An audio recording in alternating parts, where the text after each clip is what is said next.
যতদিন পর্যন্ত আল্লাহর হাবিব সাল্লাল্লাহু আলাইহি ওয়াসাল্লাম এক আল্লাহর কালিমার দাওয়াত দেন নাই, ততক্ষণ পর্যন্ত মক্কার কাফের বেঈমানদের বক্তব্য মুহাম্মদ হইল মক্কার মধ্যে সবচেয়ে ভালো মানুষ। যখন আল্লাহর হাবিব সাল্লাল্লাহু আলাইহি ওয়াসাল্লাম লাত উজ্জা মানাতের বিরুদ্ধে বক্তব্য শুরু করেছেন, যখন আল্লাহর হাবিব সাল্লাল্লাহু আলাইহি ওয়াসাল্লাম আল্লাহর একত্ববাদ কালেমার দাওয়াত দেওয়া শুরু করেছে, আল্লাহর হাবিব সাল্লাল্লাহু আলাইহি ওয়াসাল্লামের বিরুদ্ধে চলে গেছে গোরের আপন চাচা। ঠিক না বেঠিক? বাহিরের মানুষ ছিল, বাহিরের মানুষ তো ছিল না। সর্বপ্রথম আল্লাহর হাবিব সাল্লাল্লাহু আলাইহি ওয়াসাল্লামের এই বক্তব্যকে রোধ করার জন্য, আল্লাহর হাবিব সাল্লাল্লাহু আলাইহি ওয়াসাল্লামকে ইসলামের মিশন থেকে সরানোর জন্য, আল্লাহর হাবিব সাল্লাল্লাহু আলাইহি ওয়াসাল্লামকে হক থেকে সরানোর জন্য আবু লাহাব সর্বপ্রথম আল্লাহর হাবিবের বিরুদ্ধে কথা বলছে। কথা বলেন ঠিক না বেঠিক? আজকে ওই বিশ্বের মধ্যে, বিশ্বের মানচিত্রের মধ্যে আপনি যদি ইসলামের পক্ষে কথা বলেন, আপনি যদি দ্বীনের জন্য কথা বলেন, হক কথা বলেন, একদল নামদারি মুসলমান হবে, একদল নামদারি মানুষ তারা আপনার বিরুদ্ধে কথা বলার জন্য, আপনার উপরে হাত তোলার জন্য একটু বিন্দু মাত্র তারা চিন্তা করবে না। বর্তমান সিচুয়েশনের কথা বলতেছি। বর্তমান সিচুয়েশনের মধ্যে যদি আপনি হক কথা বলেন, হক কথা বলার জন্য আপনি জেলের মধ্যে যাইতে হবে।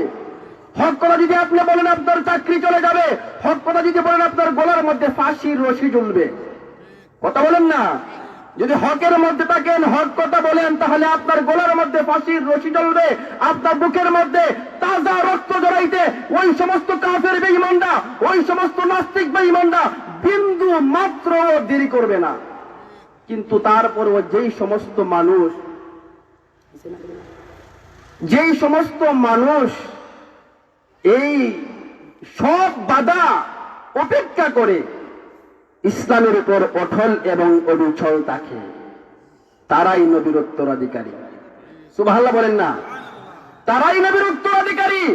ইতিহাস যদি আপনারা তালাশ করেন, আল্লাহর হাবিব সাল্লাল্লাহু আলাইহি ওয়াসাল্লামকে মক্কার কাফের বেঈমানরা বলেছিল, আবু জাহেল বলেছিল, ও মুহাম্মদ, আল্লাহর কালেমার দাওয়াত ছেড়ে দাও, বিনিময়ে তোমাকে মক্কার সবচাইতে ধনী বানানো হবে, মক্কার মধ্যে সবচাইতে পাওয়ারফুল নেতা তোমাকে বানানো হবে, মক্কার সবচাইতে সুন্দর নারীকে তোমার কাছে বিবাহ দেওয়া হবে। আল্লাহর হাবিব সাল্লাল্লাহু আলাইহি ওয়াসাল্লাম বলেছিলেন, এ আবু জাহেলের গুরু, আর কি দিবা? তো দেওয়ার মতন তো আর কোনো কিছু নাই।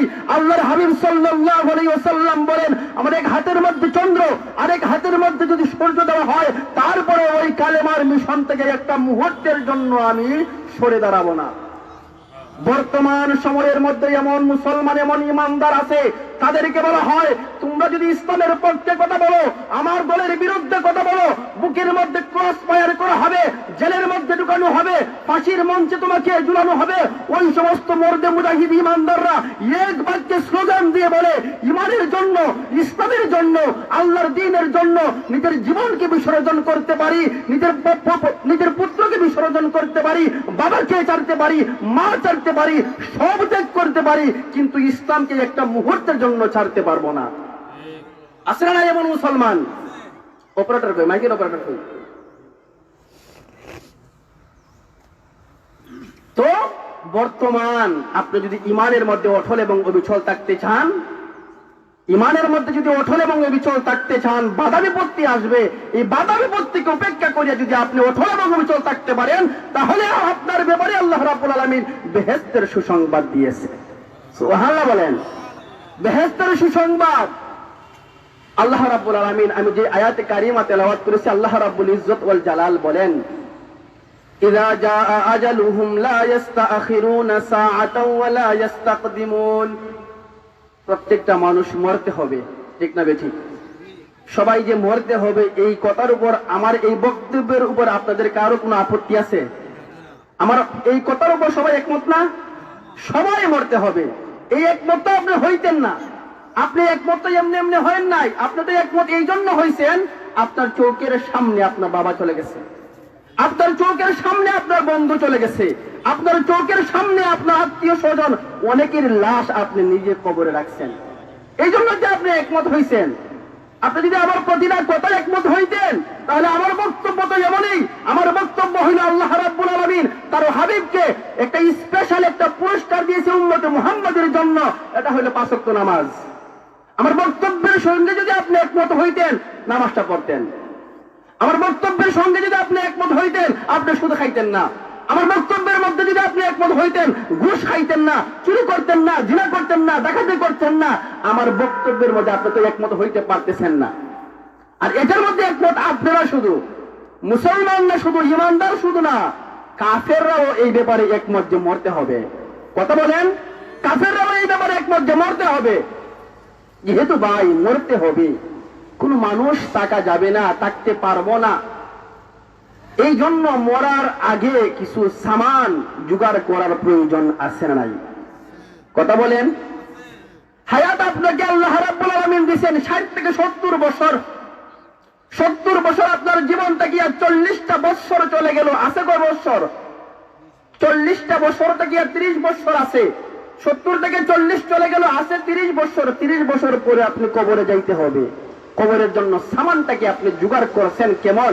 নিজেকে নিজে একটু চিন্তা করেন, নিজেকে নিজে একটু প্রশ্ন করেন যে আমি তো যাইতে হবে এমন জায়গার মধ্যে, যেই জায়গার মধ্যে যাওয়ার পরে আমার পুত্রকে আমি পাবো না।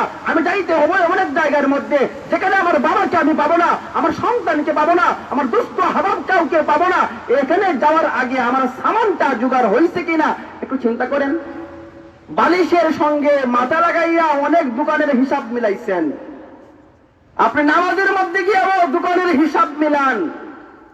4 রাকাত ওই নামাজের মধ্যে ওই মুসল্লি ভুল ধরে, হুজুর নামাজ তো 3 রাকাত হয়েছে, তো কেমনে? আমি প্রতিদিন 4 রাকাত নামাজের মধ্যে আমি 60টা দোকানের হিসাব মিলাই, আজকে 3 দোকানের হিসাব মিলাইছি, নামাজ শেষ। তো নামাজ 3 রাকাত। তো নামাজের এই অবসর সময়কে তার দোকানের হিসাব মিলানোর জন্য সে নির্বাচিত করছে। তো আপনি তো অনেক সময় অবসর সময়কে আপনি অনেক হিসাব মিলান, অনেক কিছু আপনার ক্যালকুলেটরে হিসাব করেন। একটু হিসাব করেন জীবনের খাতার মধ্যে আপনার কি পরিমাণ পুঁজি সংগ্রহ হয়েছে, যেই পুঁজির দ্বারা আখিরাতের সামান সংগ্রহ হয়, যেই পুঁজির দ্বারা কবরের মধ্যে শান্তি পাওয়া যায়, এমন পুঁজি কি সংগ্রহ হয়েছে আপনি একটু নিজেকে নিজে প্রশ্ন করেন। উত্তরটা আপনাকে কেউ দিতে হবে না। দেখবেন অনেক সময় অনেক গাড়ির মধ্যে লেখা থাকে সবচাইতে বড় আদালত হলো নিজের বিবেক। সবচাইতে বড় আদালতের নাম হলো নিজের বিবেক। আপনি বিবেককে প্রশ্ন করেন, বিবেকে আপনাকে উত্তর দিয়ে দিবে, এর বান্দা 60 বছরের মধ্যে 40টা বছর কাটাইলি, সিজদা দিলেন আল্লাহকে, 40টা বছরের মধ্যে মালিকের কাছে একটাবার তওবা করলি না, 40টা বছরের মধ্যে মালিককে একটাবার ডাকলি না, দিবে তো দিবে কি? আল্লাহর কাছে হিসাবটা তুই দিবে তো দিবে কি? ঠিক না বেঠিক? এমন প্রশ্ন যদি নিজেকে নিজে করতে পারেন, এমন প্রশ্ন যদি নিজেকে নিজে করিয়া নিজেকে নিজে সামলাইতে পারেন, নিজেকে আখিরাতের জন্য প্রস্তুত গ্রহণ করতে পারেন, আপনি প্রকৃতপক্ষে বুদ্ধিমান। প্রকৃতপক্ষে বুদ্ধিমান। প্রকৃতপক্ষে বুদ্ধিমান কেন বললাম? আমাদের দেশে অনেক আছে বুদ্ধিজীবী। এমন বুদ্ধিজীবী, ওই ব্যক্তির বুদ্ধিতে আখিরাত চিনল না, ওই ব্যক্তির বুদ্ধিতে কবরের সামান জোগাড় করতে পারল না, ওই ব্যক্তির বুদ্ধিতে আল্লাহকে চিনল না, ওই ব্যক্তির বুদ্ধিতে নবীকে চিনল না, ওই ব্যক্তি আখিরাতের জন্য সামান সংগ্রহ করতে পারল না। ওই ব্যক্তিকে আবার বুদ্ধিজীবী বলবে কে? কে বলে? তার মতন নির্ভুল, তার মতন এত বড় ব্যাককল হইতে পারে? 60 বছর মজা করলা, 60 বছর মস্তি করলা, অনন্তকালের জন্য জাহান্নামে জ্বললা। লাভ না লস? লাভ না লস? 60 থেকে 70 বছরের জীবনকে আপনি কাটাইতেছেন হেলায় আর খেলায়, আখিরাতের জন্য পুঁজি সংগ্রহ করতেছেন না। আপনি অনেক সময় নিজেকে নিজে আনন্দিত হইতেছেন, আমার সন্তানটা ছোট দেখিয়া বড় হইছে, সন্তানটা আমার যুবক হইছে, সন্তানকে আমি বিবাহ করাবো, আমার সন্তানটা অনেক বড় হইছে, নিজে নিজে অনেক খুশি। কিন্তু আশ্চর্যের বিষয় হইল আপনার সন্তানটা বড় হয় নাই। আপনার সন্তানটা বড় হয় নাই। আল্লাহ রাব্বুল আলামিন প্রত্যেকটা মানুষকে একটা নির্দিষ্ট হায়াত দিয়া পৃথিবীর মধ্যে প্রেরণ করেছেন। এই নির্দিষ্ট হায়াতের বাহিরে কেউ যাইতে পারবে না। কথা বলেন ঠিক না বেঠিক? আল্লাহ রাব্বুল আলামিন প্রত্যেকটা মানুষকে যে হায়াত দিয়েছেন, মুফাসসিরিনে কেরাম ওই হায়াতের ব্যাখ্যার মধ্যে উল্লেখ করেন যেমন ভাবে বরফের মিল থেকে একটা বরফ আনার পরে ওই বরফটা আস্তে আস্তে গলে গলতে গলতে কমে না বাড়ে? একটু জুড়ে বলেন, কমে না বাড়ে? আল্লাহ রাব্বুল আলামিন প্রত্যেকটা মানুষকে যে হায়াত দিয়েছেন, ওই হায়াতের ব্যবসাটার মধ্যে ওই ব্যক্তিটা আস্তে আস্তে লস করতেছে, ওই ব্যক্তিটার হায়াতটা আস্তে আস্তে কমতেছে। একটা দিন যাইতেছে বন্ধু, ওই ব্যক্তিটার হায়াতটাকে একটা দিন চলে যাইতেছে, ওই ব্যক্তিটার একটা ঘন্টা যাইতেছে, ওই ব্যক্তিটার ঘন্টা যায় না, ওই ব্যক্তিটার একটা ঘন্টা যাইতেছে, ওই ব্যক্তিটা কবরের দিকে দাবিত হইতেছে। ও বাবা, আপনি না খুশি হইছেন আপনার সন্তানটা বড় হইছে? বাবা গো, আপনার সন্তানটা গো বাবা আদৌ বড় হয় নাই, আপনার সন্তানটা আদৌ বড় হয় নাই, বড় হয় নাই। আপনার সন্তানটা যুবক হইছে, আপনার সন্তানকে আপনি বিবাহ করাবেন। ও মা,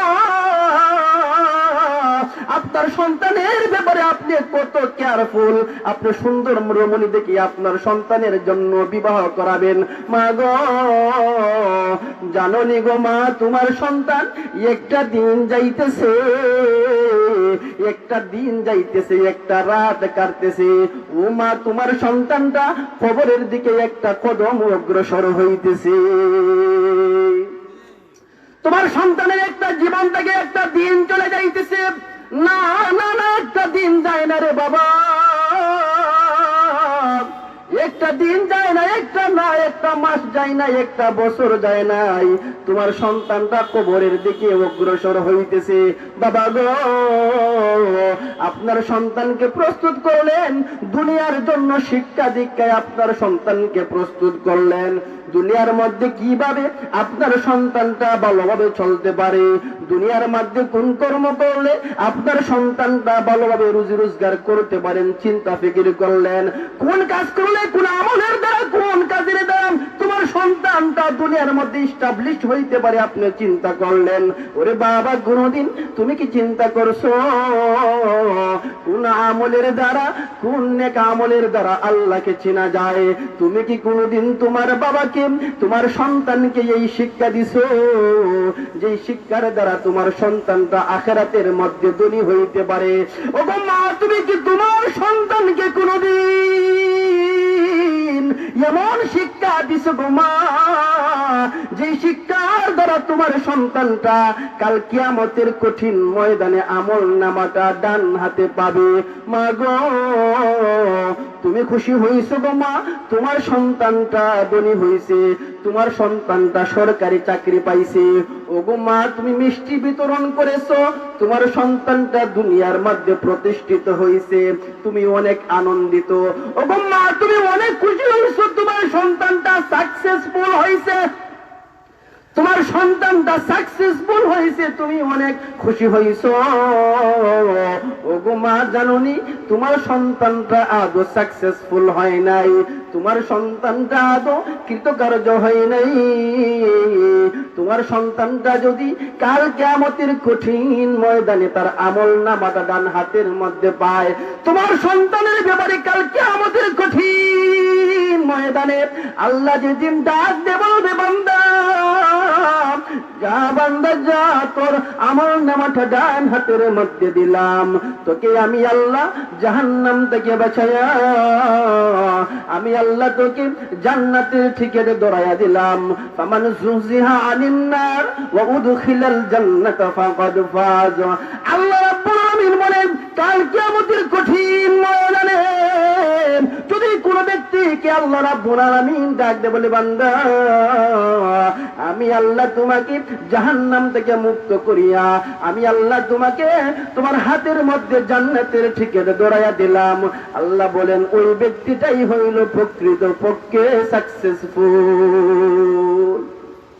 ওই ব্যক্তিটা হইল সাকসেসফুল। তোমার আমি আপনার ফিকিরটা কেমন করতেছি? আমি কি আদৌ আমার সন্তানকে এই আখিরাতের জন্য প্রস্তুত করতেছি, না কাল কিয়ামতের কঠিন ময়দানে আমার সন্তানই হবে আমাকে জাহান্নামে নেওয়ার কারণ? আমি কি মরণের জন্য আমার সন্তানকে প্রস্তুত করতেছি? আপনি ভাবতেছেন আপনি নামাজ পড়তেছেন, অন্তর খুশিয়া জিকির পড়তেছেন, এই নামাজ এবং জিকির আপনাকে ভেস্তে নিবে? আদৌ সম্ভব না, আদৌ সম্ভব না। কাল কিয়ামতের কঠিন ময়দানে একদল যুবক জাহান্নামের রাস্তার মধ্যে, জান্নাতের রাস্তার মধ্যে দাঁড়িয়ে যাবে, আল্লাহকে ডাক দিয়ে বলবে, মালিক বেহেশতের কাজগুলো কেমনে করব মালিক? আমার মা আমার বাবা তো আমাকে বেহেশতের কাজ শিক্ষা দেয় নাই মালিক গো। আজকে যদি জাহান্নামে যাইতে হয় তাহলে আমি একা একা জাহান্নামে যাব না। আজকে যদি আপনি আমাকে জাহান্নামে দেন তাহলে যাদের জন্য আমি জাহান্নামে যাইতেছি, যাদের জন্য আমি জান্নাতে যাইতে পারি নাই, ওই সমস্ত মা বাবার গাড়ির মধ্যে সওয়ার হয়ে আমি জাহান্নামের মধ্যে যাব। নাউজুবিল্লাহ বলেন। আমার বন্ধুরা, প্রকৃতপক্ষে ওই মা এবং বাবা হলো সফল। যেই মা বাবার ক্ষেত্রে আল্লাহ রাব্বুল আলামিন কাল যেই মা বাবা ওই কাল কিয়ামতের কঠিন ময়দানে মা বাবার জন্য তার সন্তানটা জান্নাতে যাওয়ার উসিলা হবে। বাবা গো, একটু যদি ফিকির করেন, জান্নাতে যাওয়ার ফিকির করেন, আপনি যদি একটা আবার আপনি আখিরাতের ফিকির করেন, আপনি চোখটা বন্ধ করিয়া দেখেন, 60 থেকে 70 বছরের জীবনকে প্রাধান্য দেওয়ার জন্য আখিরাতকে আপনি বরবাদ করে দিলেন। 60 থেকে 70 বছর জিন্দেগিতে আপনি একটু আরাম আয়েশের জন্য, অনন্তকালের জন্য আপনি জীবনকে বরবাদ করে দিলেন। ওগো মা, 60 থেকে 70 বছর একটু আপনি আনন্দ উল্লাসে থাকার জন্য মা গো সন্তানটাকে জাহান্নামের রাস্তার মধ্যে দিয়ে দিলে, আদৌ কি তুমি জানো তোমার সন্তানটা তোমাকে জাহান্নামে নেওয়ার কারণ হবে? আমার বন্ধু, এই জন্য আল্লাহ রাব্বুল আলামিন তার প্রত্যেকটা বান্দাকে ডাক দিয়ে বলে, বান্দারে আখিরাতের ব্যাপারে তুমি সতর্ক হও। যখন মালাকুল মউত আজরাইল তোমার কাছে দাঁড়িয়ে যাবে, না রে বান্দা না, তুমি পলায়ন করতে পারবে না। ওরে বান্দা, মালাকুল মউত আজরাইল যেই দিন তোমার পাশে দাঁড়াবে, ওই মালাকুল মউতকে তুমি ঘুষ দিয়েও তুমি ছাড় পাবে না। আমার বন্ধুরা, ওই মালাকুল মউত আজরাইল যেই দিন আমার আপনার মাতার কাছে দাঁড়িয়ে যাবে, ওই দিনটা কত কঠিন হবে জানোনি রে বাবা? ওই দিনটা কত কঠিন অবস্থান হবে। ওই দিনে আপনি কোনো অজুহাতই চলবে না। আপনি তখন বলতে পারবেন না, আজরাইল গো, আমার তো মেয়েকে আমি এখনো বিবাহ দিতে পারি নাই। ওরে আজরাইল, তুমি আমাকে একটু সময় রুখসত দেও, আমি তো আমার দুনিয়ার কাজগুলো করতে পারি নাই, এখনো একটা বিল্ডিং বানাইতে পারি নাই। ওই আজরাইলের কাছে এই সমস্ত অজুহাত চলে না। ওই আজরাইলের মায়া নাই, দয়া নাই। আজরাইল যখন আপনাকে পাকড়াও করবে, আপনার যে দুনিয়ার অনেক টাকা যা রয়েছে এইগুলো আজরাইল চিন্তা করবে না। ওগো বাবা, জানোনি ওই আজরাইলের অন্তরের মধ্যে কোন মানুষের ব্যাপারে এমন মায়া নাই, জিন্দেগিতে মায়া লাগেও নাই। আজরাইলকে আল্লাহর নবী বিশ্ব নবী ডাক দিয়ে বলে, আজরাইল তুমি দুনিয়ার মধ্যে সমস্ত মানুষের জান কবজ করো। আজরাইল রে, এমন কোন দিন কি আছে যে মানুষের জীবনটা তুমি জানটা কবজ করতে তোমার মায়া লাগছে, দরদ লাগছে? আজরাইল তখন ডাক দিয়ে বলে, ওগো আল্লাহর নবীজি, জিন্দেগিতে আমার কোন মানুষের জান কবজ করতে মায়া লাগে নাই, কিন্তু জানেন গো নবীজি, 2 জন মানুষ এমন আছে তাদের জানটা কবজ করতে আমার দরদ লাগছে, মায়া লাগছে। ওরে আজরাইল, বলো বলো, ওই 2টা মানুষকে যাদের জান কবজ করতে তোমার বড় মায়া লাগছে? আজরাইল তখন ডাক দিয়ে বলে, ওগো আল্লাহর নবীজি, যখন আল্লাহ রাব্বুল আলামিন একটা জাহাজের মধ্যে আমাকে, জাহাজটা ডুবার পরে জাহাজের মধ্যে আমার জান কবজ করার জন্য, মানুষের জান কবজ করার জন্য আমাকে পাঠাইছে, এমত অবস্থার মধ্যে একটা মা তার বুকের দুধ খায় এমন বাচ্চা, দুধের বাচ্চা নিয়ে জাহাজের মধ্যে পড়ে গেছে। আল্লাহ রাব্বুল আলামিন তখন আমাকে ডাক দিয়ে বলে, আজরাইল যা রে আজরাইল যা, ওই মার জানটা কবজ কর, এই মার জানটা রূহটা নিয়ে আস। আল্লাহ তখন আজরাইল ডাক দিয়ে বলে, মালিক গো, কেমনে গো মালিক, ওই মার জানটা কবজ করি, আমার বড় মায়া লাগতেছে। ওই মার জানটা যদি আমি কবজ করি তাহলে ওই দুধের বাচ্চা তো মার জন্য কাঁদতে কাঁদতে মারা যাবে। আরে প্রভু, একটু কি রুখসত দেওয়া যায় না গো মালিক? একটু কি রুখসত দেওয়া যায় না? ওই মারজানটাকে কবজ না করলে হয় না। আল্লাহ বলেন যে আজরাইল যা আদেশ করেছি তাই করো, যা মহিলার জানটা কবজ করো। আজরাইল বলে ওই মহিলার জানটা কবজ করার সময় আমার বড় দরদ লাগছে, আরেকজন জানে কার জান কবজ করার জন্য আমার দরদ লাগছে। যখন বাদশা সাদ্দাত যখন সে নিজে বেহেশত বানাইলো, বেহেশতে বানাইলো এই জন্য আমি যে কাজ করতেছি এই কাজ দ্বারা আমি জান্নাতের মধ্যে যাইতে পারবো না, আল্লাহর তৈরি বেহেশতের মধ্যে আমি যাইতে পারবো না, এই জন্য আমি নিজে একটা জান্নাত বানাই। সাদ্দাত নিজে জান্নাত বানাইছে। সাদ্দাত নিজে জান্নাত বানানোর পরে সাদ্দাত যখন ওই জান্নাতের মধ্যে সর্বপ্রথম প্রবেশ করবে, সর্বপ্রথম যখন সাদ্দাত ওই জান্নাতের মধ্যে পাটা রাখবে, আল্লাহ ডাক দিয়ে বলে আজরাইল ধর ওই জালেমকে, ধর ওই জালেমকে, আর সামনে একটা কদম অগ্রসর হইতে দিস না।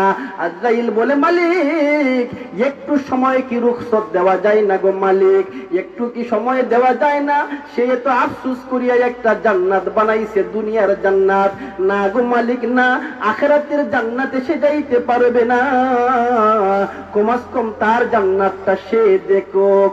আল্লাহ বলেন আজরাইল না না সময় নাই, তুমি কি জানো তুমি কার জানটা কবজ করবে? তুমি কি জানো? বলে কে? আল্লাহ তখন বলে আজরাইল তুমি যখন জাহাজের মধ্যে মার জানটা কবজ করেছিলে আর দরদ লাগছিল শিশু বাচ্চার কি অবস্থা হবে?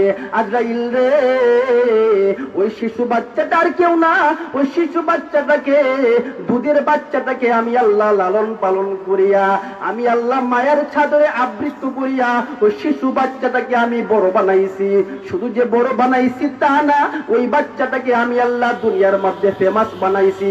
ফেমাস হইতে হইতে ওই ব্যক্তিটা সে বাদশা হয়ে গেল। এরা আজরাইল ওই ব্যক্তিটা শুধু বাদশা হয় নাই, ওই ব্যক্তিটাই তখন এখন আমি আল্লাহকে বাদ দিয়ে আসে নিজে প্রভু দাবি আরম্ভ করছে। ওই বাচ্চাটাই হলো আজকের সাদ্দাত। আউযুবিল্লাহ বলেন। আজকের সাদ্দাত হইল ওই বাচ্চাটা যে নিজে বেহেশত বানাইছে।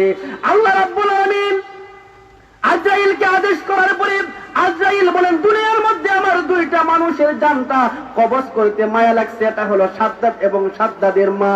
আমার ভাইয়েরা, আমার বন্ধুরা, বলতেছিলাম আল্লাহ রাব্বুল আলামিন আজরাইলকে এমন ভাবে আল্লাহ আজরাইলকে বানাইছে, কারো মানুষের প্রতি আজরাইলের কোনো দরদ লাগে না। বাবার জানটা কারি আনে চিন্তা করে না। ছোট্ট ছোট্ট বাচ্চারা আছে, তাদের অবস্থাটা কেমন হবে, তাদের কি হালত হবে চিন্তা করে না। দুধের বাচ্চারা কি মার জানটা কবজ করিয়া নে, মার জান কবজ করিয়া নে, আজরাইলের মায়া লাগে না, দয়া লাগে না?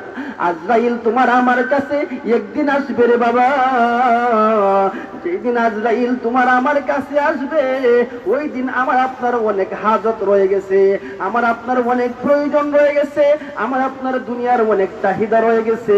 এমন কঠিন অবস্থার মধ্যে আল্লাহ রাব্বুল আলামিন আমার আপনার কাছে আজরাইলকে পাঠিয়ে দিবে। আল্লাহ বলেন ইযা জা আজালুহুম লা ইস্তাখিরুনা সাআতাও ওয়া লা ইস্তাকদিমুন।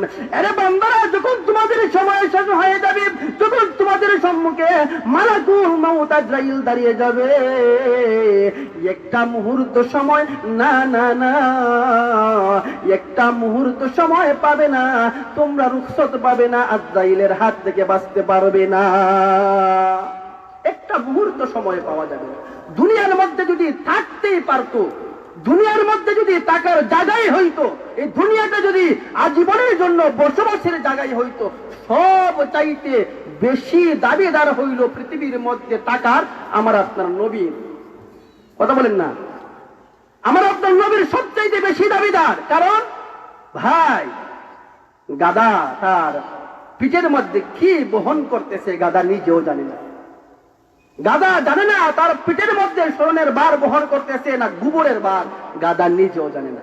আমাদের অবস্থাটা এমন। আমরা কোন নবীর উম্মত? আমরা কোন নবীর উম্মত? এই নবীর পাওয়ার কেমন, দাম কেমন, ইজ্জত কেমন আমরা নিজেই জানি না, নিজেই বুঝি না। আল্লাহ রাব্বুল আলামিন আমাকে আপনাকে আল্লাহর হাবিবের উম্মত বানাইছেন। আল্লাহর হাবিবের দাম আছে, আল্লাহর হাবিবের দাম আছে। তো আল্লাহর হাবিব দুনিয়ার মধ্যে থাকার দাবিদার বেশি ছিল। এই দুনিয়াটা থাকার জায়গা না, থাকার জায়গা না বিদায় নবীও চলে গেছে। নবী চলে গেছে, আমি আপনি থাকার কোন প্রশ্ন জাগে? নবী থাকতে পারলো না, আমি আপনি থাকার ব্যাপারে আপনার কি একটু মন্ত্রটা কাঁপে না? যে আল্লাহর দুষ্টকে আল্লাহ দুনিয়ার মধ্যে রাখলো না, দুনিয়ার মোহব্বতে নবীকেও আল্লাহ রাখলো না, দুনিয়ার ভালোবাসায় নবীকে আল্লাহ দুনিয়ার মধ্যে রাখলো না, আমি আপনি থাকবো তো থাকবো কিভাবে? আল্লাহর হাবিব সাল্লাল্লাহু আলাইহি ওয়াসাল্লাম মরদে মওতের সময় আল্লাহর হাবিব সাল্লাল্লাহু আলাইহি ওয়াসাল্লামের দরজার মধ্যে কে যেন করাঘাত করতেছে, টোকা দিতেছে। আল্লাহর হাবিব সাল্লাল্লাহু আলাইহি ওয়াসাল্লাম আম্মা জান ফাতেমাকে ডাক দিয়ে বলতেছেন, মা ফাতেমা দরজাটা খুলে দাও। দেখো দরজার মধ্যে কে যেন ডাকতেছে, টোকা দিতেছে। দরজার মধ্যে যে টোকা দিতেছে ওই হইল আজরাইল। নাম কি? এমন একজন ফেরেশতা যার নাম শোনার পরে অন্তরের মধ্যে কম্পমান সৃষ্টি হয়ে যায়, শরীরের রুম গুলো দাঁড়ায়া যায়। এই আজরাইল হইল এমন একজন ফেরেশতা যে ব্যক্তি মানুষকে দুনিয়ার মোহব্বত চিহ্ন করে, মা তাকিয়া সন্তানকে আলাদা করে, বাবা তাকিয়া তার সন্তানকে আলাদা করে, ভাই ভাইয়ের মোহব্বত আলাদা করে, এমন ফেরেশতার নাম হইল আজরাইল। ওই আজরাইল টোকা দিতেছে। বলেন না ভাই, আপনাদের হানি গ্রামের মধ্যে যখন কোনো মানুষ মারা যায়, আজরাইলকে কোনোদিন কি দেখছেন? আজরাইল আপনার সম্মুখে আপনার বাবার জান কবজ করছে, আপনার মার জান কবজ করছে, আপনি কোনোদিন কি দেখছেন? আজরাইলকে তো দেখা যায় না। আল্লাহর হাবিব সাল্লাল্লাহু আলাইহি ওয়াসাল্লাম আম্মা জান ফাতেমাকে ডাক দিয়ে বলতেছেন, মা যাও দেখো দরজার মধ্যে কে যেন করাঘাত করতেছে। দরজাটা খুলিয়া মা ফাতেমা তো আজরাইলকে দেখবে না, আজরাইল তো দেখা যায় না। আল্লাহ ডাক দিয়ে বলে, আজরাইল প্রকাশ হয়ে যাও। তুমি যদি প্রকাশ না পাও তাহলে আমার হাবিবের কথাটা মিথ্যা হয়ে যাবে। যখন তোমাকে আমার ফাতেমা দেখতে পারবে না, আমার ফাতেমা তখন বিশ্বাস করবে না নবীজির কথার মধ্যে। আরে আজরাইল তুমি প্রকাশ হয়ে যাও। আমার বন্ধুরা, আজরাইল আলাইহিস সালাতু ওয়াস সালাম মানুষের রূপ ধারণ করে আজরাইল প্রকাশ হয়ে গেল। আম্মা জান ফাতেমা রাদিয়াল্লাহু তাআলা আনহা দরজাটা খুললেন। খোলার পরে আজরাইলকে দেখলেন। আজরাইলকে দেখার পরে চিনতেছেন না, আজরাইলকে তো চেনা যায় না, আজরাইলকে তো চেনা যায় না, কারণ আজরাইল তো দেখার দুনিয়ার কোন মানুষের মতো না। আজরাইল এমন মানুষের সুরত ধারণ করেছে যে মানুষটা ও মক্কা মদিনার কোন মানুষ না। বাবা গো, দরজাটা খুলিয়া গো বাবা, এমন একজন মানুষকে দেখতেছি যে মানুষের চেহারা মক্কা মদিনার কোন মানুষের সঙ্গে মিলে না। ও বাবা, এমন একজন মানুষকে দেখতেছি যেই মানুষটা আমাদের কোন আত্মীয় স্বজনের মধ্যেও নাই। ও গো বাবা, যার চোখটা অনেক বড় বড় আগুনের মতন যার চোখ, বাবা গো ওই মানুষটা কে গো বাবা? তাকে কিসের জন্য অনুমতি দিব ঘরে প্রবেশ করার জন্য? আল্লাহর নবী ডাক দিয়ে বলে, ফাতেমা রে, উনি আর কেউ না রে মা, উনি আর কেউ না, উনি হইল মালাকুল মউত আজরাইল। উনি হইল মালাকুল মউত আজরাইল। ওগো বাবা, এতদিন যাবত আপনি বিছানার মধ্যে গোড়াগড়ি করতেছেন, অসুস্থ অবস্থায় আপনি মরজে মউতের মধ্যে, অসুস্থ অবস্থায় অনেকদিন যাবত বিছানার মধ্যে শুয়ে আছেন। বাবা গো, এই অবস্থার মধ্যে আজরাইল কেন আমাদের বাড়ির মধ্যে আসলো? ওগো বাবা, আমার বুঝার আর বাকি নেই। অবশ্যই আপনাকে নিয়ে নেওয়ার জন্য এসেছে, আপনাকে নেওয়ার জন্য চলে এসেছে। ওগো বাবা না, গো বাবা না, আমি দিব না আজরাইলকে, আজরাইলকে দরজা দিয়ে প্রবেশ করার অনুমতি দিব না। আমি যদি অনুমতি দেই, আপনি যদি চলে যান গো বাবা, বলেন না আমি কাকে বাবা ডাকবো? আপনি যদি চলে যান তাহলে হাসান হুসাইন কাকে নানা ডাকবে? হাসান হুসাইন কার সঙ্গে আমোদ ফুর্তি করবে? বাবা গো, আমি দিব না গো বাবা, আজরাইলকে প্রবেশের অনুমতি দিব না।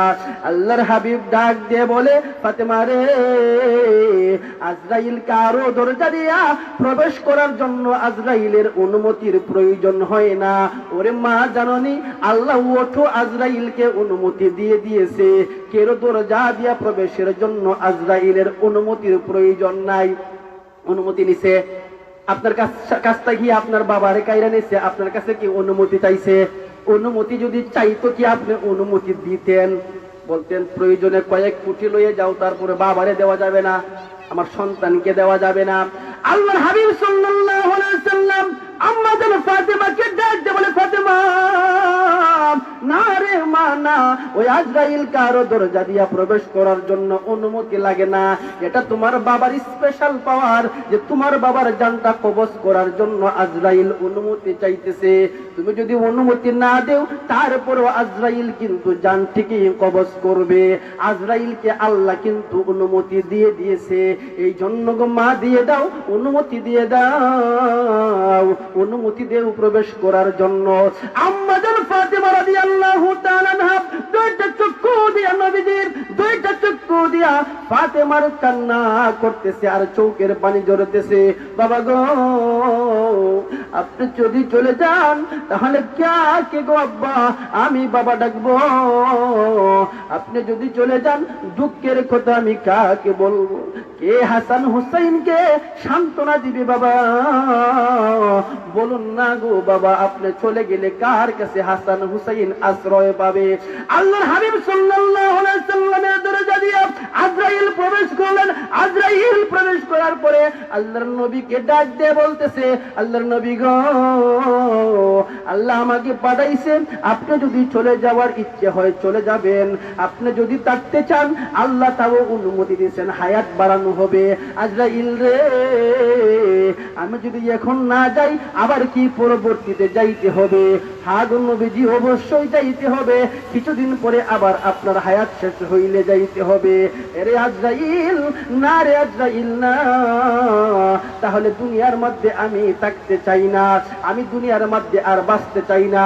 কিন্তু রে আজরাইল, আমি ততক্ষণ পর্যন্ত তোমার কাছে কোনো সিদ্ধান্ত দিব না যতক্ষণ পর্যন্ত আল্লাহর তৈরি ফেরেশতা জিবরিলের আগমন না ঘটবে। জিবরিল আলাইহিস সালাতু ওয়াস সালামের আগমন ঘটলো। জিবরিল রে, আজরাইল বলতেছে আমার সময় নাকি শেষ চলে যাওয়ার জন্য। এর জিবরিল বলো না, তুমি বলো না আমি কি করতে পারি? ওগো আল্লাহর নবীজি, আমি যখন এসেছি দেখেছি আপনার জন্য আল্লাহ রাব্বুল আলামিন অধীর আগ্রহে আপনার জন্য বৈশা আছে। আপনি কোন সময় যাবেন আপনাকে পাওয়ার জন্য আল্লাহ বৈশা আছে। আল্লাহর হাবিব গো, আপনি যদি চান গো নবী তাহলে আপনি চলে যান, আল্লাহ আগ্রহের সাথে আপনার অপেক্ষা করতেছে। এর জিবরিল, আমি সত্যি সত্যি কি চলে যাইতে হবে? হ্যাঁ নবী, সত্যি সত্যি যাইলে আল্লাহ খুশি হয়ে যাবে। আল্লাহর হাবিব দুইটা চক্ষু দিয়া নবীজির জোর জোর করিয়া পানি জোরে নবী কান্দে। জিবরিল তখন ডাক দিয়ে বলে, আল্লাহর হাবিব গো, কান্দেন কেন গো নবী? আপনি কি আপনার ফাতেমার জন্য কান্দেন? আপনি কি আপনার হাসান হুসাইনের জন্য কান্দেন? আপনি কি আপনার আলীর জন্য কান্দেন? আপনি কি আবু বকর উমর উসমানের জন্য কান্দেন? না রে জিবরিল না, আমি আলীর জন্য কান্দি না, আমি ফাতেমার জন্য কান্দি না, আমি হাসান হুসাইনের জন্য কান্দি না। এ জিবরিল, আল্লাহ রাব্বুল আলামিন আমাকে বলেছিল, ওগো আমার হাবিব, আপনি যতক্ষণ পর্যন্ত দুনিয়ার মধ্যে থাকবেন আপনার অনুমতি না নিয়ে আপনার উম্মতদেরকে আমি আযাব দিব না, গজব দিব না। ওরে জিবরিল রে জিবরিল, যদি আমি চলে যাই আমার উম্মতকে যদি আল্লাহ আদ এবং সামুদের মতন ধ্বংস করে দেয়, এরে জিবরিল,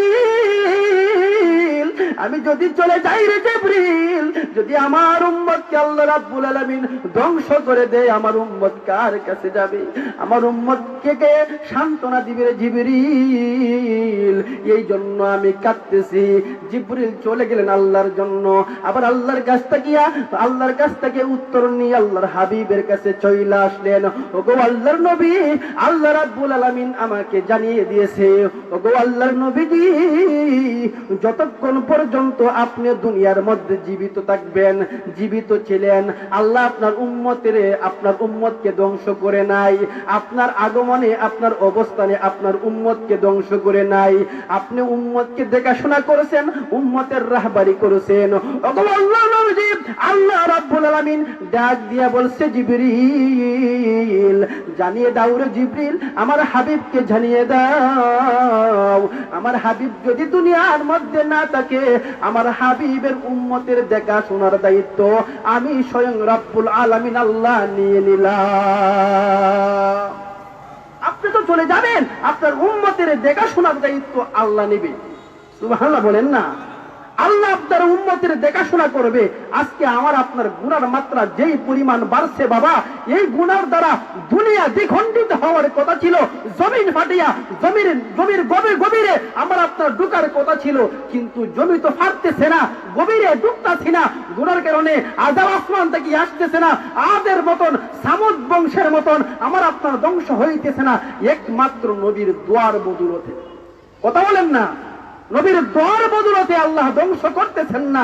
যেই নবী আমার আপনার জন্য এই পরিমাণ ফিকির করছেন, এই পরিমাণ নবীর চোখের পানি জড়াইছেন, নবী যদি চাইতো দুনিয়ার শান্তির জন্য আল্লাহ নবীকে ওফাত দিছে। ওগো আমার হাবিব, আপনি যদি চান আপনার জন্য মক্কার পাহাড়গুলোকে আপনার জন্য স্বর্ণ বানিয়ে দিব, ধনী চাইলে ধনী আপনাকে বানাবো, শান্তি যেমন শান্তি চাবেন ওমন শান্তি আপনাকে দিব, আপনি যদি চান তাহলে বলেন। নবী বলেন, না না না, এমন শান্তির প্রয়োজন নাই। প্রত্যেকটা নবী, প্রত্যেকটা রসুলের দুনিয়ার মধ্যে একটা স্পেশাল দোয়া ছিল, মুস্তাজাবুদ দাওয়া। যেই দোয়াটা করলেই কবুল হয়, যেই দোয়াটা করার মাত্র আল্লাহ কবুল করে নেন, এই দোয়াটা নবী রাসূল, প্রত্যেক নবী প্রত্যেক রাসূল দুনিয়ার মধ্যে করে গেছেন। দুনিয়ার মধ্যে দোয়ার ফলাফল দুনিয়ার মধ্যে পেয়ে গেছেন, কিন্তু আমার আপনার নবীর স্পেশাল দোয়াটা দুনিয়ার মধ্যে করে নাই। দুনিয়ার মধ্যে নবীজি স্পেশাল দোয়া করে নাই। যখন নবীকে তায়েফের ময়দানে কাফের বেঈমানরা নবীর উপর জুলুম করেছিল, রক্তাক্ত করেছিল, তখন নবীজি এই দোয়াটা করে নাই। আবু জাহেলের দল যখন নবীজির উপর উটের ভর দিয়ে দিয়েছিল, নবী তখনও এই দোয়া করে নাই। নবী যখন এই মাতৃভূমি ছাড়িয়া হিজরত করেছিলেন, তখন কাফের বেঈমানের বিরুদ্ধে নবী এই দোয়াটা করে নাই। এই দোয়াটা নবীজি জমা রাখছেন, স্পেশাল দোয়াটা জমা রাখছেন। নবীজি বলেন, এই দোয়াটা আমি করব, এই দোয়াটা আমি করব। আল্লাহ রাব্বুল আলামিন বলেছেন, আলাম ইয়াজিদকা ইয়াতীমান ফাআওয়া ওয়া ওয়াজাদাকা দাল্লান ফাহাদা। আল্লাহ বলেন যে আমি আল্লাহ তোমাকে, ও আমার হাবিব, আমি আল্লাহ তোমাকে তো ইতিম পাইছি, তোমাকে আমি সম্মান দিছি। আমি আল্লাহ তোমাকে যে সম্মান দিছি তা না, আমি আল্লাহ কিয়ামতের দিনও তোমাকে খুশি করব। খুশি না হওয়া পর্যন্ত আমি আল্লাহ তোমাকে খুশি করার চেষ্টা করেই যাব। সুবহানাল্লাহ বলেন না? আল্লাহ হাবিব সাল্লাল্লাহু আলাইহি ওয়াসাল্লাম বলেন, প্রত্যেকটা নবী প্রত্যেকটা রাসূলের এই স্পেশাল দোয়াটা মুস্তাজাবুদ দাওয়া, মুস্তাজাবুদ দাওয়া, যে দোয়াটা করার পরেই কবুল হয়, এই দোয়াটা প্রত্যেকটা নবী করে গেছে। উম্মতেরা রে, দুনিয়ার মধ্যে আমি নবী কত কষ্ট করেছি, কিন্তু এই দোয়াটা করি নাই কাফের বেঈমানদের বিরুদ্ধে। এই দোয়াটা আমি ইচ্ছে করলে করতে পারতাম, কিন্তু করি নাই। এরা আমার উম্মতেরা শোনো, ওই দোয়াটা আমি নবী স্পেশাল দোয়াটা জমা রাখছি। কাল কিয়ামতের কঠিন ময়দানে আমার উম্মত যখন জাহান্নামের মধ্যে আল্লাহ নিক্ষেপ করবে, আমার উম্মতকে যখন আল্লাহ জাহান্নামের মধ্যে দিয়ে দিবে, তখন আমি আল্লাহ এই দোয়াটা করব। ওরে আমার উম্মতেরা শোনো, আমি ততক্ষণ পর্যন্ত আল্লাহর উপর সন্তুষ্ট হব না, ততক্ষণ পর্যন্ত আমি আল্লাহর উপর রাজি খুশি হব না, যতক্ষণ পর্যন্ত আমার একটা উম্মত জাহান্নামের মধ্যে জ্বলবে। যতক্ষণ পর্যন্ত আমার একজন উম্মত জাহান্নামের মধ্যে জ্বলবে, ততক্ষণ পর্যন্ত আমি নবী খুশি হব না। চিন্তা করছেন বিষয়টা? একটু বিপদে পড়লেই বাবা সন্তানকে ভুলে যায়। কঠিন বিপদের সম্মুখীন হইলে মা জননী পুত্রের কথা, সন্তানের কথা মনে থাকে না। বন্ধু বন্ধুকে ভুলে যায়, ভাই ভাইকে ভুলে যায়, বাবা তার পুত্রকে, পুত্র তার বাবাকে ভুলে যায়। আমার কথার ব্যাপারে আপনারা একমত হইতে পারেন নাই? আমার কথায় আপনারা একমত হন নাই? আজকে থেকে কয়েক বছর আগে, 60 বছর আগে 3 থেকে 4 বছর আগে একটা মহামারী দেখা দিছিল। মহামারীর নাম কি? এখানে আসে না এই মহামারী? করোনা আসছিল। এই করোনা আসার পরে সন্তানের করোনা পজিটিভ, সন্তানের করোনা পজিটিভ। ডাক্তারদের পরামর্শ হইল এই রোগ হইল ছোঁয়াচে রোগ, যে এই রোগীর কাছে যাবে তারও এই রোগ হবে। তো মা সন্তানের কাছে যায় না। মা সন্তানকে বলে, বাবা মরছো তুমি, একাই মরো, তোমারে দরিয়া তোমারে সইয়া আমি আর মরতে চাই না। কথা বলেন না? স্বামী বিদেশ থাকে, স্বামীর করোনা পজিটিভ, স্ত্রী কোর্টের মধ্যে গিয়া ডিভোর্স লেটার পাঠাই দিছে, প্রাণের স্বামী গো তোমার সংসার করিয়া আমি আর মরতে চাই না, তোমারে ডিভোর্স করে দিলাম। কোথায় গেল মার ভালোবাসা? কোথায় গেল স্বামীর ভালোবাসা, স্ত্রীর ভালোবাসা? এই ভালোবাসা সামান্য করোনায় যদি ভালোবাসা দৌড়ে পলায়ন করে দৌড়িয়ে ওই সামান্য কষ্টের মধ্যে, সামান্য মহামারীতে কাল কিয়ামতের কঠিন ময়দানে আধা দুপুরে যখন সূর্যটা থাকবে, নিজের জমিটা যখন তামা হবে, গ্রামের দ্বারা প্রত্যেকটা অনেক মানুষের সাঁতার হয়ে যাবে তার পানি, এবং গ্রামে সাঁতার হয়ে যাবে, এই কঠিন অবস্থার মধ্যে আপনি ভাবতেছেন কি আপনার বাবা সাহায্য করবে? আপনি ভাবতেছেন আপনার মা আপনার পাশে দাঁড়াবে? আপনি ভাবতেছেন আপনার ভাইকে যখন পাশে পাবে? আল্লাহ বলেন ইয়াউমা ইয়াফিরুল মারউ মিন আখিহি ওয়া উম্মিহি ওয়া আবি ওয়া সাহিবাতিহি ওয়া বানি। এই দিন তোমার বাবার পরিচয় দিবে না, মা তোমাকে মাতৃত্বের পরিচয় দিবে না, ভাই তোমাকে ভাতৃত্বের পরিচয় দিবে না, বন্ধু তোমাকে বন্ধুত্বের পরিচয় দিবে না। এই দিন সবাইকে দেখিয়া পলায়ন করবে, ভাগবে, আর কাউরে কেউ আত্মীয়র পরিচয় দিবে না। এই কঠিন দিন আসার আগে দুনিয়ার মধ্যে প্রত্যেকের সামান জোগাড় করার প্রয়োজন আছে না নাই? জোরে বলে আছে না নাই? এই সামান জোগাড় যদি করার প্রয়োজন হয়, এই সামান জোগাড় করার জন্য অনেক সময় বাড়ি ছাড়তে হবে, এই সামানের জন্য অনেক সময় মা ছাড়তে হয়, আখিরাতের জন্য অনেক সময় বাবা ছাড়তে হয়, সম্পত্তি ছাড়তে হয়, বাড়ি ঘর ত্যাগ করতে হয়, আদরের স্ত্রীকে, আদরের পুত্রকে, আদরের মা বাবাকে ত্যাগ করতে হয়, এই ঈমানের জন্য, আখিরাতের জন্য। ঠিক না বেঠিক? কথা বলেন না? আখিরাতের জন্য এগুলো ত্যাগ করতে হয়। যে ব্যক্তি আখিরাতের জন্য এগুলো ত্যাগ করছে, যে ব্যক্তি আখিরাতের জন্য সব ছাড়ছে, আখিরাতকে প্রাধান্য দিছে, ওই ব্যক্তিটা যদিও দুনিয়ার মধ্যে কষ্ট করেছে, সাময়িক কষ্ট, এই ব্যক্তিটাকে আল্লাহ রাব্বুল আলামিন আখিরাতের বাদশা বানায় দিয়েছে। সুবহানাল্লাহ দিলে বলেন না? আখিরাতের বাদশা বানায় দিয়েছে। ইতিহাস তালাশ করে দেখেন, কবরের মধ্যে আমাকে আপনাকে প্রত্যেককে রাখবে। কবরের মধ্যে যখন আমাকে আপনাকে রাখবে, কাউরে কি প্রশ্ন করবে, হানিগ্রাম তোমার কয়টা বিল্ডিং ছিল, কয় কোটি টাকার মালিক ছিলে, পুত্র সন্তান কয়জন ছিল, লাঠির বাহাদুরি কেমন ছিল, এমন প্রশ্ন কাউকে করবে না? এমন মানুষ দেখিয়া প্রশ্নটা কিছু সহজ হবে, যে এই ব্যক্তির বাবা, এই ব্যক্তির 7টা পা, যদি এই ব্যক্তির লোক একটু বিয়াদবি করি, ফিট ফাটাই ফেলাই দিব। দুনিয়ার মধ্যে আমাদের হয় কি হয় না? হয় কি হয় না? কিন্তু ওই জায়গাটা বেশি দূরে না, এই জমিন থেকে 3.5 হাত নিচে যাওয়ার পরে এই বাহাদুরি চলে না। টাকার বাহাদুরি নাই, লাঠির বাহাদুরি নাই, জ্ঞানের বাহাদুরি নাই, ক্ষমতার বাহাদুরি নাই। বেশি না, 3.5 হাত মাটির নিচে যাওয়ার পরেই সব বাহাদুরি শেষ। এখানে চলে একটা বাহাদুরি চলে, একদল মানুষের বেদাগিরিও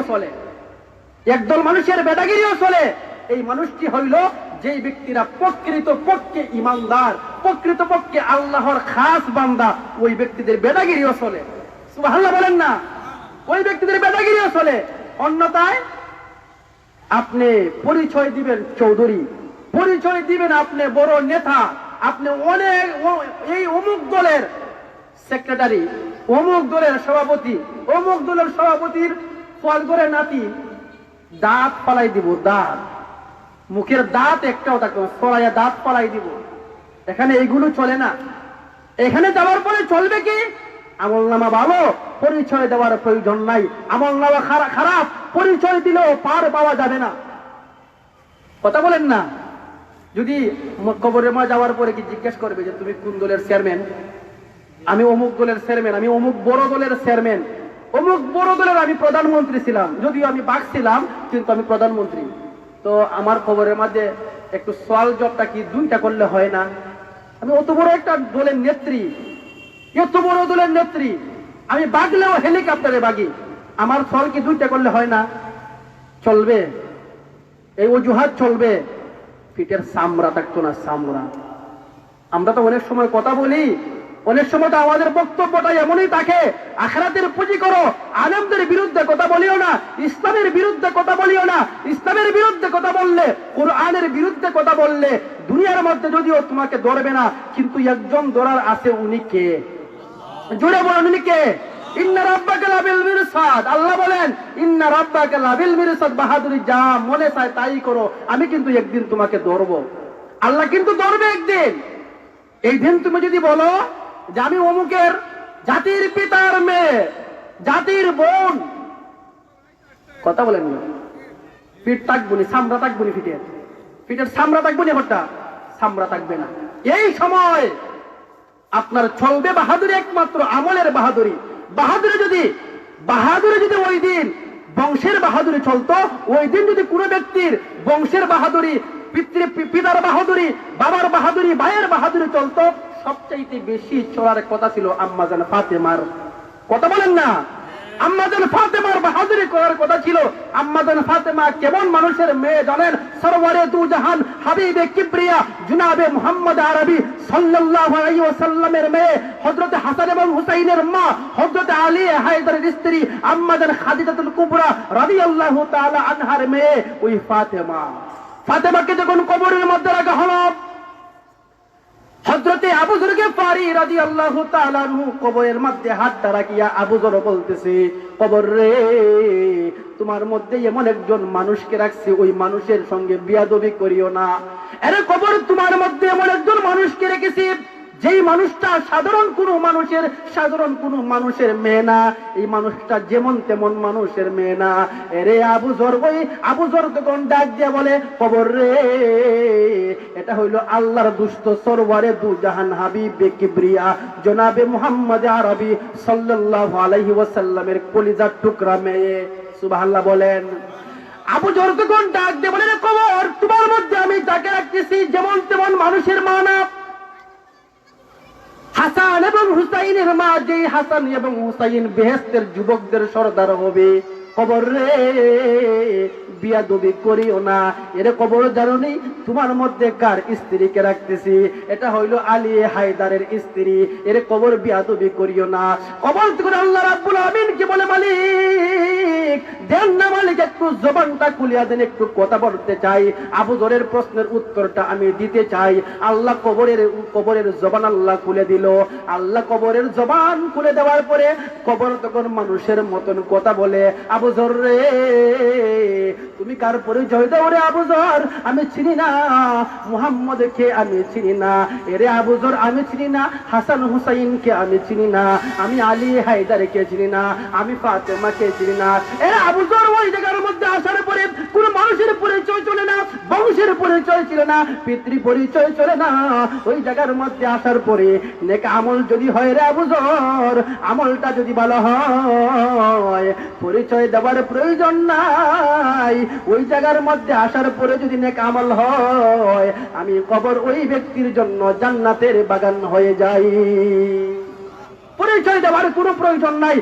আমল নামা ভালো, আমল ভালো হোক সে হাফসার কালো বিড়াল, আমল ভালো হোক সে গোলাম, আমল ভালো হোক সে দুনিয়ার মধ্যে সবচেয়ে নিকৃষ্ট, আমল যদি ভালো হয়, আমি কবরটা ওই ব্যক্তির জন্য জান্নাতের বাগান হয়ে যাই। কথা বুঝতে পারছেন? এখানে যাওয়ার পরে আমল নিয়ে যাইতে হয়। আমল যদি ভালো হয়, পরিচয় দেওয়ার কোনো প্রয়োজন পড়বে না। পরিচয় আপনার পরিচয় আল্লাহ দিবে, আল্লাহ পরিচয় দিবে আল্লাহ। কবর সাবধান, এটা আমার বান্দা, সে আমার জন্য, আমার কথা মতে ওই ব্যক্তিটা জীবন যাপন করার জন্য জীবনে কোনোদিন মিথ্যা কথা বলে নাই। এরকম সাবধান হয়ে যা, তার সঙ্গে খারাপ ব্যবহার করিস না। ওই ব্যক্তিটা আমাকে খুশি করার জন্য রাত্রিতে ঘুমায় নাই, ওই ব্যক্তিটা কবরের সামান জোগাড় করার জন্য, ওই ব্যক্তিটা তাহাজ্জুদের নামাজের সময় আরবের বিছানা ত্যাগ করিয়া চোখের পানি জড়াইয়া আমি মালিককে সন্তুষ্টের জন্য কান্নাকাটি করছে, ডাকছে। এরকম সাবধান হয়ে যা, তার সঙ্গে খারাপ ব্যবহার করিস না। আলহামদুলিল্লাহ বলেন না? আমল ভালো করতে হবে, আমল। কবরের সামান যদি জোগাড় করতে হয়, কবরের মধ্যে যদি যাইতে হয়, শান্তির আশা যদি করতে হয়, দুনিয়ার জীবনে যদি আমলটা ভালো হয়, দুনিয়ার জীবনে যদি আপনার আমল নামাটা ভালো হয়, গ্রান্টেড হয় আল্লাহর কাছে, তাহলে এখানে আল্লাহ আপনার পরিচয় তুলে ধরবে। এই জন্য প্রত্যেকটা মানুষের উচিত হলো আমার আপনার প্রত্যেকের এই হায়াতের বাকি দিনগুলো আল্লাহর হুকুম অনুযায়ী নবীজির সুন্নত তরিকায় নিজের জীবনকে কাটানো, ঠিক না বেঠিক? 60 বছর জীবন থাকিয়া 30 বছর চলে গেল, আছে কয়দিন? আর কয়দিন বাঁচবেন? লাট বাহাদুরি আর কয়দিন দেখাইবেন? জয়দিন আছেন, আর বাকি দিনগুলো আল্লাহর মর্জি মোতাবেক কাটান, আখিরাত আপনার জন্য সাকসেস হয়ে যাবে। আর দুনিয়ার মধ্যে 60 থেকে 70 বছর বাহাদুরি করাইবে, ডান্ডা মারি আল্লাহ ঠান্ডা করে দিব, ঠান্ডা। বিষয়টা বুঝেন নাই? আপনি এখন দুনিয়ার মধ্যে আল্লাহ আপনাকে ছাইয়া দিছে, যা মনে চায় আপনি তা করতেছেন, আপনি যা মনে চায় তা করতেছেন, আল্লাহ তো আপনাকে জিজ্ঞেস করতেছে না। কিন্তু এখন তোমার ক্ষমতা, তুমি ক্ষমতা দেখাইতেছো, আল্লাহর কাছে যাওয়ার পরে আল্লাহ আল্লাহর ক্ষমতা দেখাবে। এখন তুমি তোমার ক্ষমতা দেখাইতেছো, আল্লাহর কাছে যাওয়ার পরে আল্লাহ দেখাইবে আল্লাহর ক্ষমতা, ফিট পাড়ায় ফেলাই দিব। এক ব্যক্তি গেছে সিরাখানার মধ্যে, ও এক ব্যক্তি তার স্ত্রীকে বলতেছে, গো স্ত্রী জানো আমার তো প্রচুর ক্ষমতা। তো কেমন? ও এমন ক্ষমতা, আমি চলন্ত ট্রেন, আমি আমার হাতের ইশারায় চলন্ত ট্রেন আমি থামাই ফেলাই দিব। সর্বনাশ, সুবহানাল্লাহ, এমন শক্তি নেই, এমন তোমার বেদাগিরি নেই। তো দেখি, তো ওই ব্যক্তির জানালা দিয়া ওই যে রেল লাইন গেছে, তার বাড়ির পাশে দিয়া ট্রেনের রাস্তা। তো ওই ব্যক্তি কি করছে? ওই ব্যক্তি ওই যে ট্রেনের, যদি আপনি লাল কাপড় দেখান, যে ট্রেনের মালিক, ট্রেনের ড্রাইভার বুঝে সামনে বিপদ সংকেত, যে ট্রেন বন্ধ করে। তো ওই ব্যক্তি লাল কাপড় দেখাইছে, লাল কাপড় দেখানোর পরে ট্রেনের ড্রাইভার ট্রেন বন্ধ করছে, আর বন্ধ করিয়া সুমা দেওয়া আরম্ভ করছে, আর আনজানজি মায়া, বাবা বাঁচাইছো রে, বাবা বাঁচাইছো, কত মানুষের জীবন গেল নে, এই বিপদের মধ্যে তুমি আমাদেরকে বাঁচাইছো। বাবা বিপদটা কিটা? সামনে কোন বিপদ? কোন বিপদ নাই, কোন বিপদ নাই, কেনে তামাইছো? আমি আমার বেটাগিরি দেখাইছি, আমি আমার বেটাগিরি দেখাইছি। বেটাগিরি দেখানোর জন্য আমি ট্রেন থামাইছি। ড্রাইভারে আরো যে কয়েকজন তাকে, ড্রাইভারের ওই যে ট্রেনের যে পরিচালক, সরাইতে গাল লাল করে লাইছে, গাল লাল করছে। আর স্ত্রী কিন্তু জানালা দিয়া সব দেখতেছে। সোর খাইয়া আস্তে আস্তে আস্তে আস্তে বাড়ির ভিতরে ঢুকছে। স্ত্রী কয়, কি থাকবো? দেখলাম সরাইতে পারে, তোমার গাল লাল করে লইল। আমি দেখাইছি আমার বেটাগিরি, তারা দেখাইছে তারার বেটাগিরি। আমি দেখাইছি আমার বেটাগিরি, তারা দেখাইছে তারার বেটাগিরি। এখন তুমি দুনিয়ার মধ্যে তুমি তোমার বেটাগিরি দেখাইবাই, আল্লাহর কাছে যাওয়ার পরে আল্লাহ বেটাগিরি দেখাইবো। এই কারণে এই দুনিয়ার মধ্যে সাবধান হওয়ার প্রয়োজন আছে না নাই? যাই হোক ভাই, যে আলোচনা করেছে আল্লাহ রাব্বুল আলামিন সর্বপ্রথম ইহার মধ্যে আমাকে হেদায়েত দান করুক, আমাকে আমলের তৌফিক দান করুক, বলি আমিন সুম্মা আমিন। আলহামদুলিল্লাহ, হযরতের কাছ থেকে আমরা অত্যন্ত গুরুত্বপূর্ণ আলোচনা শুনলাম। সালাতুল আসর আযান হবে, 4:30টায় জামাত হবে। আমরা পশ্চিম সাইডে মাদ্রাসার ব্যবস্থা আছে এবং আশপাশেও পুকুর আছে।